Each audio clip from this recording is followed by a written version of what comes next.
Welcome back, guys, and this is Iceberg's Hummer H1, and it is basically the final product of nearly or over 6 months of work put into this truck and put into this mod, and I cannot wait to go through all of the customization features and then take it out for a drive and see what it is like. Now, I will, of course, put something on the screen right now, or maybe a little bit later in the video, depending, probably right now, if you guys would like to skip the customization and go straight to the driving, because I know that some people prefer to watch the customization and others prefer to watch the driving. So like I said, I will put that option on screen for you guys right now, but without any further ado, let's go ahead and dive right into it.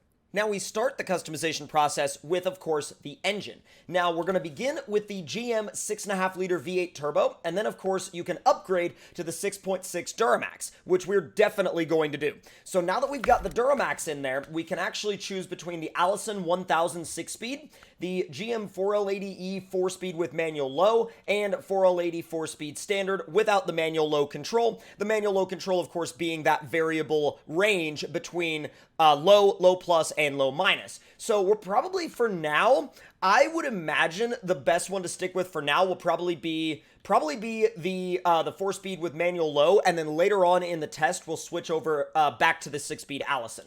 Now, as far as the suspension goes, we have the low suspension, which it basically starts off with. Then we have the aftermarket independent suspension. We also have the TAC 4 independent raised. So I'm probably going to go with the aftermarket independent because that one doesn't have any description on it, but it appears, at least it seems as though this one would be a little bit more flexible, although I could be wrong. We'll have to find out in testing. So let's go now to the tires. Now the tires are where this thing starts to get very, very interesting because we begin in the all-terrain category with the 43-inch AT-RR3. Now, that goes up to a 46, and you can also run a BFG KO2 on some really nice-looking XD wheels. You also have some Toyo MTs, although those look more like Toyo RTs than Toyo MTs, but still, either way. And, oh wow, that's an interesting wheel design on this thing. Those wheels look really, for some reason, they look really big on this particular body, but I think that's probably just me. And then off-road wise, we have the 43-inch non-pneumatic tire. This is extremely interesting because this is an airless tire. These tires have a ridiculous amount of technology behind them, and I can only imagine the process that went into modeling and animating these. Now, obviously, you can go up to a 46-inch tire, and you can also go to a 43-inch or 46-inch Nitto Trail Grappler on a nice set of XD wheels. And then you also have these SureTrack RTs, which are really interesting. Also, you have a different set of XD wheels that I didn't see before. There's a lot of wheel and tire combinations that you really haven't seen much on any vehicles really at all that you see on this thing. Now, mud tires wise, you have the 43-inch MAZ 95s. Those also go up to a 46. You have BFGs, which those are actually, yeah, that's a really iconic tread pattern. I really dig those. You also have boggers, which a lot of people are probably going to try the boggers. I think the boggers are going to be a really popular choice. Then you also have IROCs, and then you also have, interesting, Cobalt MTs, and then you also have chain tires in both 43, 46, and you have Nitto Scramblers, which apparently have excellent ice traction ratings as well. So, but that's also kind of a Nitto hybrid tire compound. Now, as far as the tire that we're going to start with, I think it's probably going to end up being something in this category up here. And I'll probably begin with, I think I might want to start with these actually, because they're super weird and they're super different, and I've never really seen them on anything before. So obviously we'll run these for a little while and then we'll switch them out for something else. Now, winch-wise, let's do Autonomous Scout Extended, just so we have that little bit of extra winch capability, and we've got the diff lock already there. Now, let's put the spare wheel frame on there, and I'm thinking, well, actually, you can't do the airless spare, so I think what we'll put on as a spare is a BFG. And snorkel-wise, let's see, tall mushroom snorkel, definitely. We want the maximum water fording capability, essentially. Now, rear bumper-wise, we have a couple of different styles. I think I'm going to stick with the stock style because that one seems to be really, like, stuck out really far behind the vehicle, and that might hurt our departure angle a little bit. Now, we do have the Alpha roof, which I really do like, and that's all up to you if you want to go with that roof. Now, you also have the Exo cage, which I really like as well. And let's see. Hardtop roof, let's take that off real quick. And as you can see now, you can actually convert it into a full-on open top, which is super cool. So let me actually go back to that. And then we'll add, well, I don't know if I want to add the alpha frame to it yet.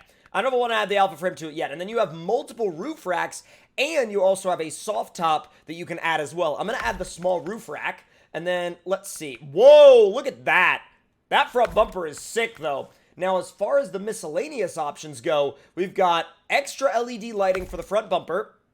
We've got a short antenna for the rear, which we'll definitely put on. Let's see. Door ballistic plates. That's sick.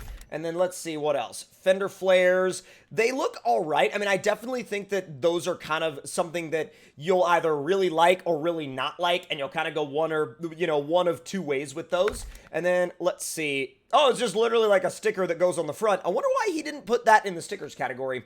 Reppin' Iceberg, and let's see, side steps. I'll go with those. And then, of course, you have the trailer hitch on the back. And then the iX family pack, I'm going to throw Diesel Addict 66's card right there, hanging from the mirror. And then as far as the rear body goes, we have a rear frame rack, a slant back closed and open. You have extra fuel, which we'll definitely put on there. The prototype radar unit, which is really freaking cool. And then also, of course, your trunk supplies. Now, equipment for the racks, that's obviously going to be for the long rack. And then this right here, the recovery ladders, those can go on the main rack that goes on top of the front. You can also put a spare bogger up there. You can end up with so many spare wheels, it's ridiculous. You can put a toolbox up there as well for extra repair points, and then lighting on the rack. These are all mostly for the longer one. Until you get to these, you can actually do one on the front and the rear, so you have extra LED lighting basically pointing everywhere, and then those can actually point to the sides as well.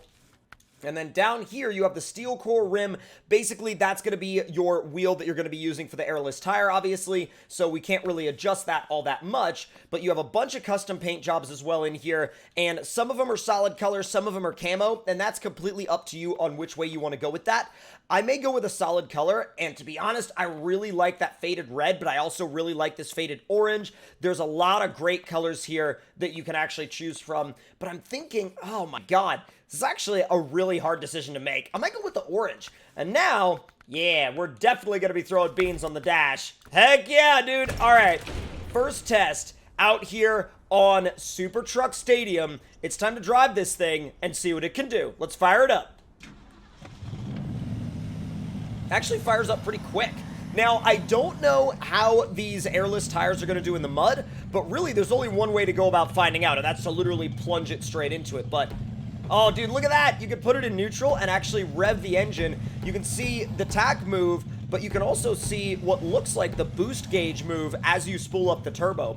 Look at the detail on this interior. It's absolutely beautiful. There's even like a sound bar up there with speakers. That's so incredibly cool. All right, let me go back. All right, we're going to go ahead and plunge it into the mud and go. Not bad. We're going to throw the diff locks on. I love that steering wheel. That steering wheel looks amazing. You enjoying it, Beans? Oh, we know he is. This is actually going pretty well, although, well, actually, it was going faster when we were actually a little closer to low plus. I'm surprised. I would think that it would have started to dig, you know what I mean? But apparently not. Apparently it's not going to start digging, which is really, really good. That's impressive for those airless tires in the mud. All right, mud pit number 2 now. This is where it starts to get a little bit deeper, a little bit trickier. Not bad. I mean, it's still making progress in low. It's obviously not like tearing through it or ripping through it like a mud truck, but that's not what this thing is. I mean, this thing is obviously designed to be basically one of the most realistic representations of a Hummer H1 that you could have in SnowRunner. And I think in that sense, I think Iceberg has done an incredible job. I mean, when you think about the fact that this took literally, I think we're stuck. When you think about the fact that this process took literally 6 months, if not more time, to finish, that in itself is absolutely wild, absolutely ridiculous, the amount of time that this took. Now, granted, I will say, when you're rolling around all those airless tires, they do look a little weird because of the fact that you can see through them, but I think I'm going to actually adjust that tire setup real quick. Let's see, BFG, there we go. Those look great. Those look absolutely incredible, and they actually line up perfectly well with the BFG spare on the back. So now, I wonder how this thing will do on the off-road test track. Now, I'm not going to time it. Obviously, I want to do just a little bit of a test that goes around the track itself. I'm impressed that we didn't get any suspension damage through that, though. That's pretty wild. The suspension is holding up to this stuff pretty well, because at the end of the day, it's always an interesting hit or miss with how you set up a independent suspension for use in terrain like this, where it does actually have to deal with rocks. And really, I think they've done a great job so far. Oh, come on. You got your lockers on and everything. Oh, it was stuck on that massive rock. Yeah, that's sketchy.